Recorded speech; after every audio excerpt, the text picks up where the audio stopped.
Congratulation Bangladesh women football team Asian কাপে qualify করার জন্য, যেটি অনুষ্ঠিত হবে অস্ট্রেলিয়াতে 2026 সালে। 73 ধাপ এগিয়ে থাকা মায়ানমারের সাথে অসাধারণ ফুটবল খেলে বাংলাদেশ 2 গোলে জয়লাভ করেছে, যেখানে ঋতুপর্ণা অসাধারণ 2টি গোল করেছে। আগামীকাল নিয়ম রক্ষার ম্যাচে তুর্কমেনিস্তানের সাথে বাংলাদেশের খেলা, সেখানে জয় পরাজয় যাই হোক না কেন বাংলাদেশ অলরেডি কোয়ালিফাই করে গেছে। তবে তুর্কমেনিস্তানের সাথে বাংলাদেশ 7-8 গোলের ব্যবধানে জয়লাভ করার কথা, কারণ বাংলাদেশ বাহরাইনের সাথে 7-0 গোলে জয়লাভ করেছে। সেখানে বাহরাইন তুর্কমেনিস্তানের সাথে 2-2 গোলে ড্র করেছে। সুতরাং বাংলাদেশের আগামীকাল ম্যাচটি শুধু নিয়ম রক্ষার ম্যাচ। বাংলাদেশ যে শুধু এশিয়ান কাপে কোয়ালিফাই করেছে তা নয়, বিশ্বকাপ খেলার স্বপ্ন বাংলাদেশ দেখছে। এশিয়া কাপ 12টি দলের অংশগ্রহণ অনুষ্ঠিত হবে। সেখান থেকে যদি বাংলাদেশ 6টি দলের মধ্যে থাকতে পারে, তাহলে সরাসরি বিশ্বকাপ খেলতে পারবে, যেটা বাংলাদেশের জন্য স্বপ্নের বিষয়।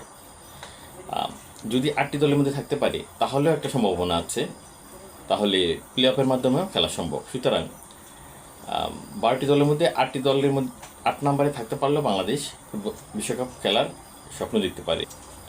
বাংলাদেশের এই সফলতার পিছনে একজন কারিগর অবশ্যই আছে। আমরা ইন্ডিয়াতে শাহরুখ খানের মুভি চাক দি ইন্ডিয়া দেখেছি, যেখানে শাহরুখ খান একজন কোচের ভূমিকায় ছিলেন। পিটার বাটলার ঠিক একইভাবে সেই ভূমিকা অভিনয় করেছেন। সিনিয়র খেলোয়াড়দের বিদ্রোহের কারণে অনেকটাই তার কেরিয়ার শেষ হওয়ার পথে ছিল। তারপরও তার দৃঢ়তায় তিনি বাংলাদেশ দলকে সফলতা এনে দিয়েছেন। বাংলাদেশ দল এশিয়া কাপে কোয়ালিফাই করলো অনেক সিনিয়র খেলোয়াড়দের ছাড়াই। বাংলাদেশ দলের জন্য শুভকামনা।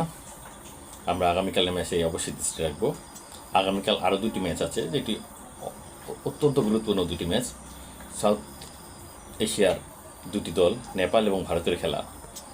নেপাল এবং ভারত যদি জয়লাভ করতে পারে আগামীকালের ম্যাচে, তাহলে বাংলাদেশের সাথে তারাও এশিয়ান গেম কাপে খেলার যোগ্যতা অর্জন করবে এবং তাদেরও বিশ্বকাপ খেলার স্বপ্ন তারা দেখতে পারবে।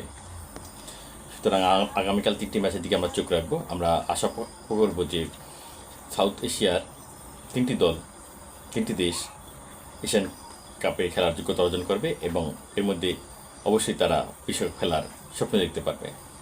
ধন্যবাদ।